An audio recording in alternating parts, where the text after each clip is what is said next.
Hey guys, Josiah here.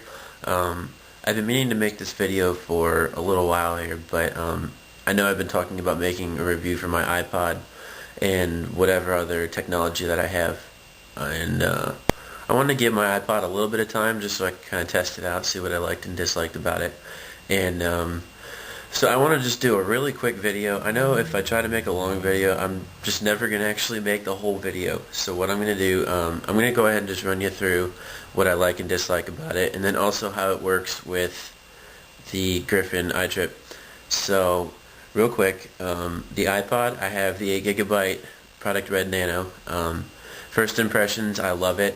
I've been using it obviously for about a month now, and I've had no problems with it. The battery lasts a very long time. The format I prefer to use right now is MP3, is it VBR Quality 2 or something. I'm a nerd, but it's really good quality, at least for car audio and just listening on my speakers here.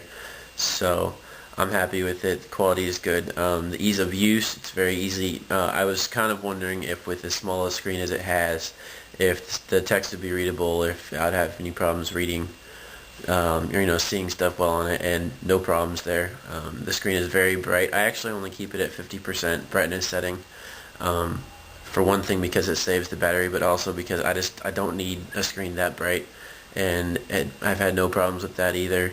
The interface is very cool, very easy to use, very easy to navigate. My voice keeps cracking.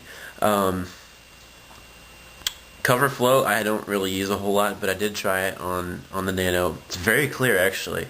For as small as the screen is, I was pretty impressed. Can easily scroll through the albums and whatnot, and I have album artwork downloaded for all of my stuff, so it's very cool. Quality is very good. That's really the only stuff that I really had to say about it. The only bad thing that I have to say about it is just the size, like the storage capacity. I kind of wish I had gotten a 16 gig version. For now, 8 gig is going to be fine, but I'm probably going to end up having to sell it if by this summer they do end up actually announcing the 16 gig Nano. So we'll see what happens. I'm happy with it for now. I really can't say anything bad about it. I would definitely suggest this. If this is going to be your first iPod, I would definitely go with this. If you're just using it for music, this is a really good iPod for you. If, though, you plan on using it for video, I would definitely say go with the Touch instead. I've heard the screens are a lot better. Quality is going to be a lot better. There's a lot more, or I think the resolution's a lot higher. So that's my review on the iPod Nano. And then as far as the Griffin iTrip goes, I got the wireless one that plugs into the iPod, like the actual, like the standard iPod connector. And the quality is very good. I have nothing bad to say about the quality. The only problem is you have to keep it literally within like 2 or 3 feet of the stereo. Otherwise, it drops out. The signal just isn't very good. So overall, I'd give it probably like a 3 out of 5. Quality-wise, I give it a 5, but as far as ease of use, it's down around like a 3. The buttons are actually kind of hard to push. When you try to push them around, like the display just sits there. So I'd say it works well, but for $50 or however much I paid for it, I would probably try to find something else. My buddy has some little, he called it a doohickey. Basically, it's a little transmitter that's powered by, I think, a AAA battery, and we jumped in his car, and he left it, his iPod or he has a Zune, sorry. He left it in his apartment, and we got in his car and drove off to see how far we could get before the signal would drop out. We were a good like 500 feet away from the apartment before the signal even dropped out, and I think he paid like 10 or 11 bucks for it. So if I were you, I would definitely I'd definitely look into getting something like that instead. I mean, I'm satisfied with iTrip. The signal quality it's not very impressive. So that's that. And also, since this is kind of like a group review here, the iPod headphones. One thing, I'm going to talk about the regular headphones that came with the Nano, and then also the iPod in-ears that I got.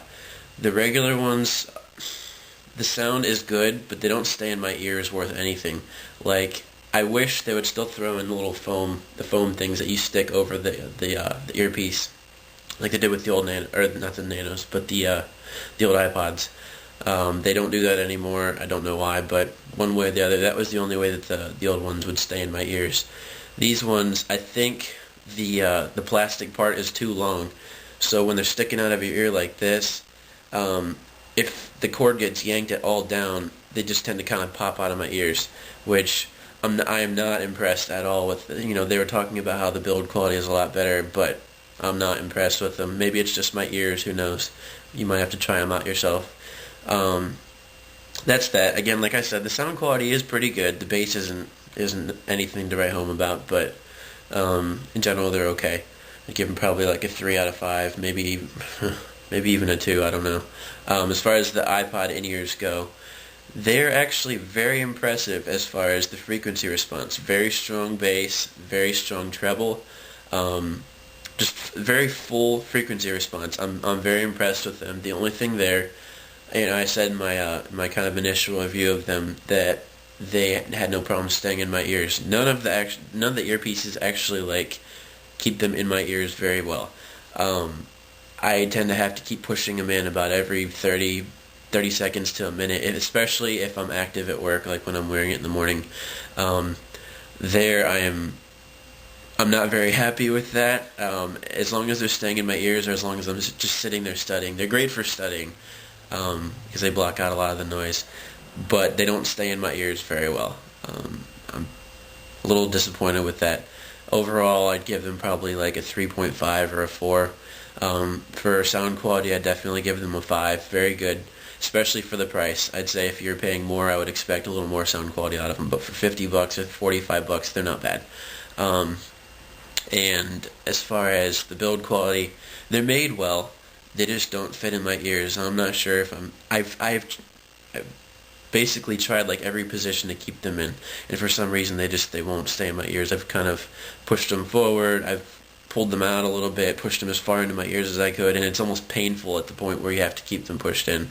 So I'd say if you're just looking for kind of like the economy version of an in-ear headphone, I would say these are okay. Overall, my Apple experience so far I'd give it probably a 4. Overall quality, I'd probably give it a 4. The stuff that I like about it, I'd give it all 5 out of 5s, but there are quite a few cons. I was not expecting that, actually. I'm looking into, for the future, I'm looking into getting a MacBook Pro sometime probably by this summer. I heard they're going to actually be doing another revision at the beginning of the summer, and I'm going to wait till then. This last update was actually really impressive. I cannot get over that you can get a 512 megabyte graphics card in a laptop these days, but overall the specs, aside from that, are actually like where, that's basically what I've been waiting for in a laptop, and they're affordable. For my budget, they're affordable. I'm also going to be taking a road trip sometime early summer, so I'm going to take that with me and probably do a lot of video from, edited from the laptop. I'll just try to find a hotspot or something and upload the videos and stuff. Either way, this video is kind of dragging on, but to recap, the iPod is very good. The capacity is the only con that I had about it. The iTrip, not very impressed. The sound quality is good, but you have to keep it so close to the stereo, it's not very practical.